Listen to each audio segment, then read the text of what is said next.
Think the wildest Hollywood stories only happen on screen? Think again. From Steve McQueen racing real cars like a man with nothing to lose, to Nicolas Cage buying haunted mansions and dinosaur skulls. These actors didn't just break the rules, they rewrote them. These are the real lives behind the legends, and they're far stranger than fiction. Steve McQueen wasn't just a Hollywood legend. He was the real deal off-screen too. Known as the King of Cool, McQueen's rugged persona was no act. He had a troubled youth, spending time in reform schools and even joining a street gang. After serving in the U.S. Marine Corps, he began acting, but his passion for danger never left. Off camera, he was an avid motorcycle and car racer, often competing in high-speed events and performing his own stunts. McQueen famously did most of the riding in The Great Escape and drove the iconic Mustang and Bullitt, pushing the limits of safety and skill. But McQueen's wild streak wasn't limited to speed. He clashed with directors, insisted on doing things his way, and once demanded a private jet and a barber shop on set. He survived brushes with death, battled substance abuse, and lived life with an unrelenting edge. In 1972, he was the highest paid actor in the world. Yet, he often disappeared into the desert or raced dirt bikes for fun. Diagnosed with cancer in 1979, he sought controversial treatments in Mexico, defying medical advice to the end.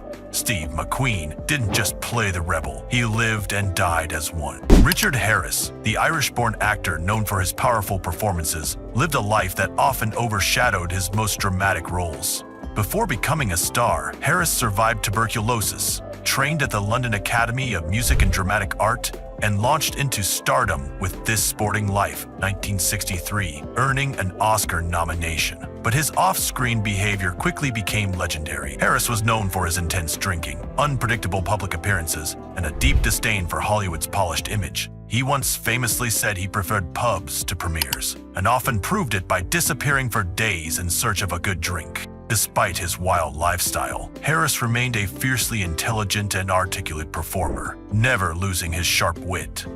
In one infamous incident, he checked into the Savoy Hotel in London for one night and stayed for years, running up massive bills. He had open feuds with co-stars, once got banned from a British Airways flight for fighting with a steward, and even attempted to buy a bar mid-bender. Yet through all this chaos, he continued to deliver brilliant performances, later gaining worldwide recognition as Dumbledore in the first two Harry Potter films. Richard Harris was a force of nature, on screen and especially off it. Shia LaBeouf's career began with Disney stardom in Even Stevens, but his real life would soon veer far from the family-friendly image. After achieving fame with blockbuster roles in Transformers and Indiana Jones and the Kingdom of the Crystal Skull, LaBeouf's off-screen behavior became increasingly erratic. He was arrested multiple times for disorderly conduct, public intoxication, and even plagiarism scandals. In 2014, he wore a paper bag over his head that read, "I am not famous anymore," during a film premiere, sparking confusion and headlines. These incidents weren't just publicity stunts. They reflected a turbulent inner world LaBeouf often admitted struggling to control. Alongside the chaos, LaBeouf also explored unconventional performance art. His I Am Sorry project involved sitting silently in a room while visitors confronted him, while another project had him watching all his films consecutively in a theater. Despite controversy, he received praise for his autobiographical film Honey Boy and performance in The Peanut Butter Falcon.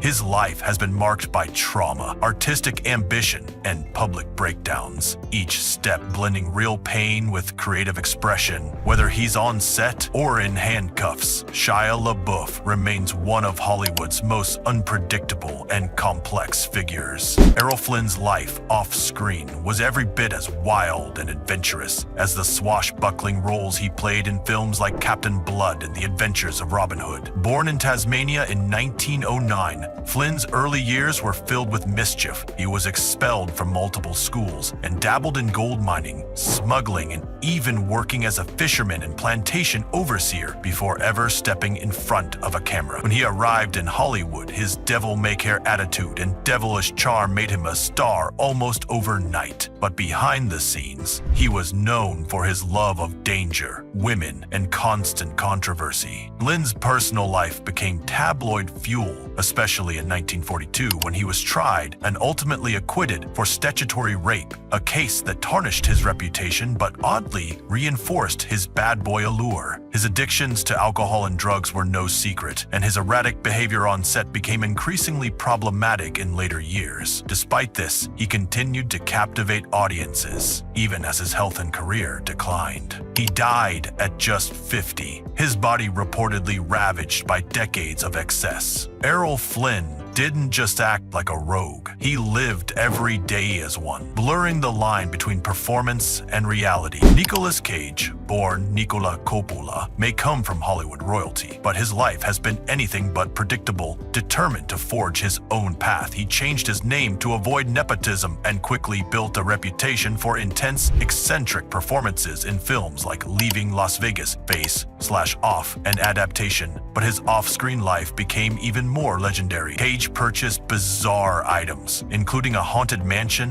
a pyramid-shaped tomb, shrunken heads, and a dinosaur skull that he later had to return to the Mongolian government. At one point, he owned 15 homes, a private island, and multiple castles in Europe, spending millions with almost no restraint. This financial recklessness eventually led him into serious debt, forcing him to take roles in low-budget films just to stay afloat. Alongside the money woes came tabloid headlines. He was arrested for public intoxication, got into a drunken street argument in New Orleans, and once woke up to find a naked stranger eating a popsicle in his house. Yet through it all, Cage has maintained a devoted fan base and continues to embrace roles with fearless creativity. His real life reads like one of his more surreal scripts, chaotic, fascinating, and utterly unique. For Nicolas Cage, reality is always stranger than fiction.